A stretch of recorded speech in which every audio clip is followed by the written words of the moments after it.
Hi everyone, welcome to my channel. Today's cooking recipe is steamed egg with tomato. This dish is very easy to make. It tastes a little bit sweet and sour, so kids love to eat this. Now let's start cooking. Prepare a small bowl and crack an egg. Add a little bit of salt or sugar if you want. Mix well. Add some warm water. Mix again and get rid of the bubbles.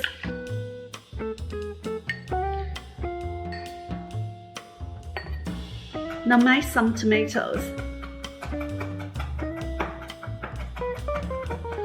Add the tomato into the egg. Mix well.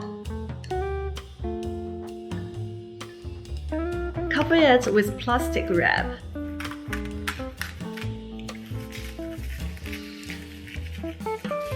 Use a toothpick to make some small holes.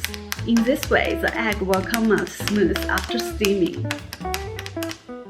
Now use a steamer to steam it for 15 minutes.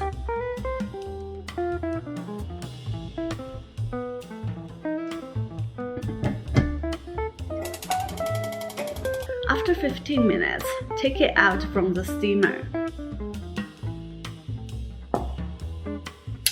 In the end, add some sesame oil onto the surface. It is ready. This is today's cooking recipe. If you like it, please click the like button and subscribe to my channel. Thanks a lot and I'll see you guys soon.